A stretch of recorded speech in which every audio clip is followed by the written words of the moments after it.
Hi there folks, I hope you're all staying safe and well at the moment. My name is Ryan and welcome to the first episode of my new series, Let's Hear It.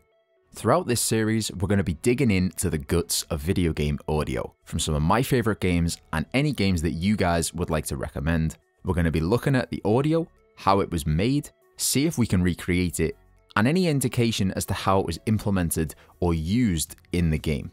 We're also going to look at some more of the technical side of audio with regards to recording, implementation, and how to effectively use your DAW to create some cool sounds. Alright, let's hear it.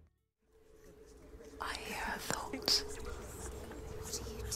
It's not too late to get into the boat and go back. No one will judge her.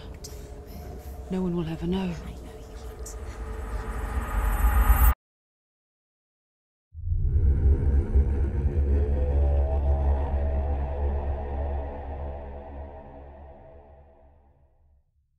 Today, we're going to be taking a look at the audio work for Hellblade: Senua's Sacrifice. Before we get into this video, spoiler alert, for anyone who is interested in playing the game, this video will show scenes from the main story.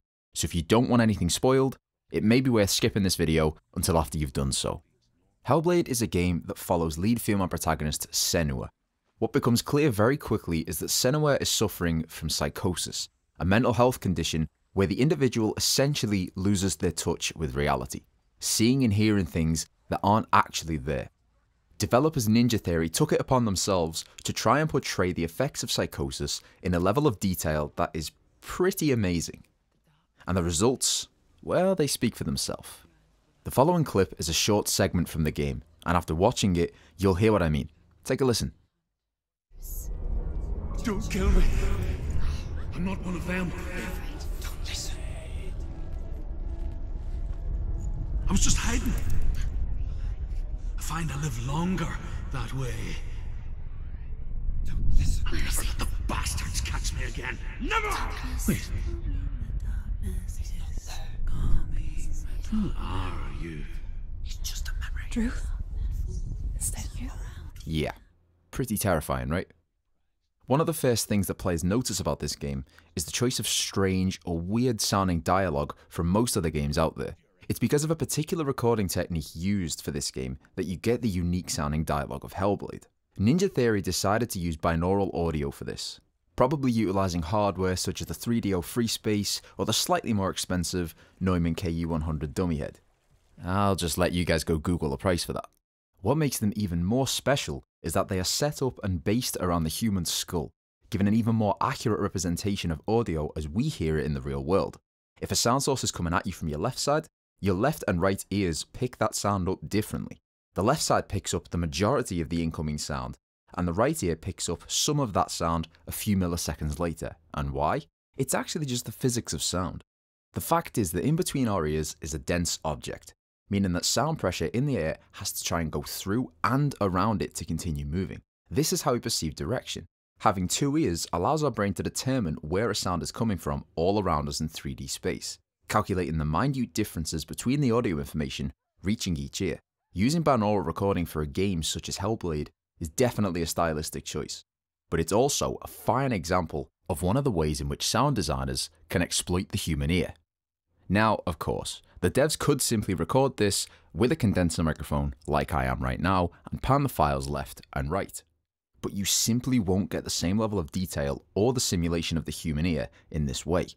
There are alternatives available out there via companies such as Dear Reality, who make a pretty convincing binaural and ambisonic software plugin, which simulates the effects of audible reality in 3D.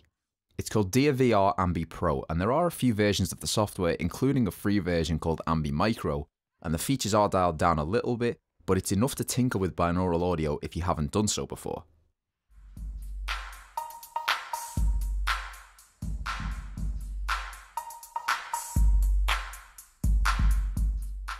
So, if you're looking to get to grips with binaural audio and don't have the pennies to splash on a binaural microphone, this may be a good place to start to understand how it all works. This game actually got me really excited for the future of binaural audio in games. It offers an entirely new set of creative tools and approaches to really help enhance the player experience, and I believe that it is one of the key elements in Hellblade. You're not just hearing what Senua is, you're experiencing it. Feeling it, the emotions, the constant torture of having good and bad fighting for control. It's scary, it's strange, and to be honest, it totally consumes you when you're playing the game. In a good way, of course.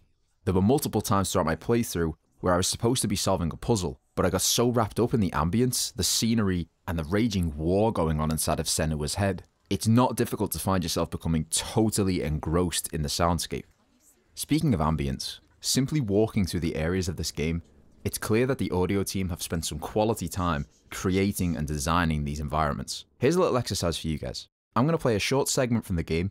I want you to listen close and home in on the sound that you can hear in the area. Write them down and see what you can come up with. I'll take part in this one too. Okay, let's go.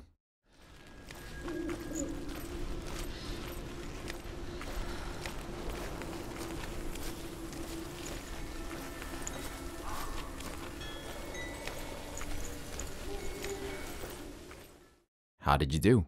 Here's what I came up with. Wind, thunder, wind chimes, crows, foliage, trees rustling in the wind, owl calls, bird screeches and callouts, Senua's Foley, footsteps, and Senua's breathing. All of these sounds together in one cohesive mix are creating this dark, eerie, and very lonely atmosphere in the game. This further contributes to the way in which the player will hear and experience the game.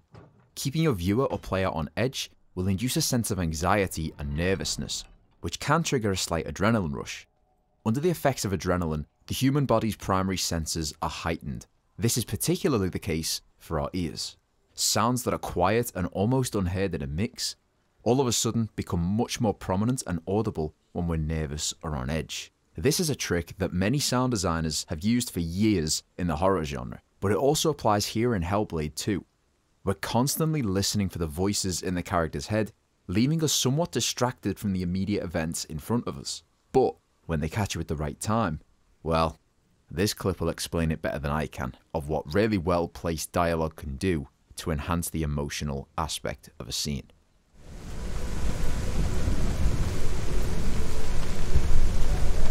I guess it's the same with heights. You can stand on the edge, pretend it's going to be okay, but you know that death is near, waiting for you to make that little slip. You can't just wish things away. So far this video, we've covered how important audio is to the foundations of Hellblade. So now, let's try our hand at redesigning some audio for the game. Here's the clip I've chosen, and I want you to think about what you think it should sound like. Alright, let's do it.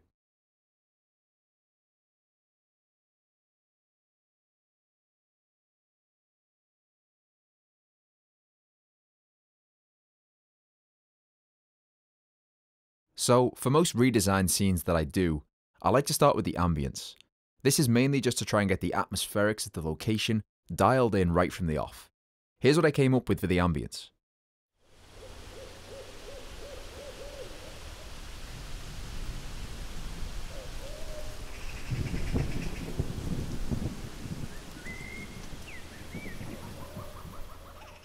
For this particular scene, I wanted the ambience to resemble the good and bad kind of battle that's going on inside of Senua's head. Birds such as night owls and magpies are often considered creepy sounding. Contrasting from the more pleasant sounds of songbirds, I wanted it to seem like the birds were having a conversation or more of a disagreement with each other as the player approaches the forest. The next layer contains footsteps, movement and Foley sounds for our main character. When creating these sounds, it's important to consider a few things before you even hit record or even open your DAW to reach for the nearest sample pack. Some things to think about include what clothes is our character wearing, what are the clothes made from, what shoes does the character have on, what surface are they standing on, how tall are they light or heavy on their feet, are they walking, jogging or sprinting. These are all details that we need to consider in order to accurately represent the character, and their importance shouldn't be overlooked when creating your sounds. So, here's what I ended up with for this layer.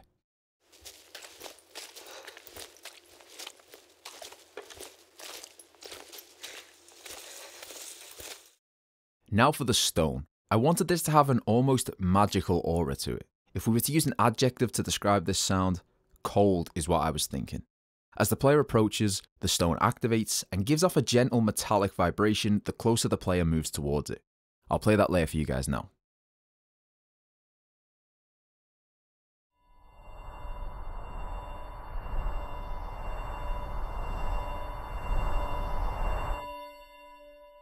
I ended up using a variety of different sounds for the main activation sound of the stone. Things like cars passing by, an AC unit, a heartbeat thud with a low pass filter, this actually was our sub impact for the sound, and a few different recordings of metal and cymbals being played with a bow. Check it out.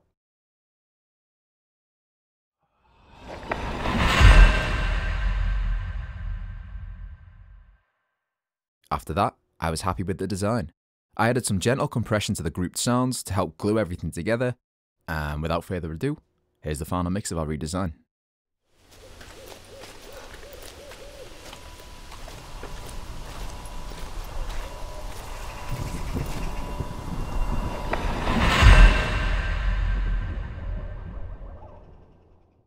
Leave a comment down below with your idea of what you thought the resultant piece should sound like. I'm always curious to hear what other designers' opinions would be on a sound, and the differences in creative decision making is always a cool thing to observe. So that's it for this video. I guess the few things that we can take away from it are: 1. Binaural audio definitely has a place in video games. 2. Wherever applicable, try to incorporate the physics of sound and human hearing into your work for some really cool effects on your player. 3. Hellblade: Senua's Sacrifice is one hell of a game, and if you haven't already done so, go play it. It's an incredible experience.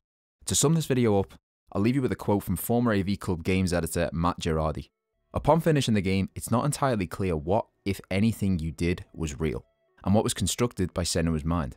The truth is, it doesn't matter, because it was all real to her. What makes Hellblade extraordinary is just how thoroughly and thoughtfully Ninja Theory went about making it feel real for us too. Thanks for watching. I'll catch you in the next episode. Until next time.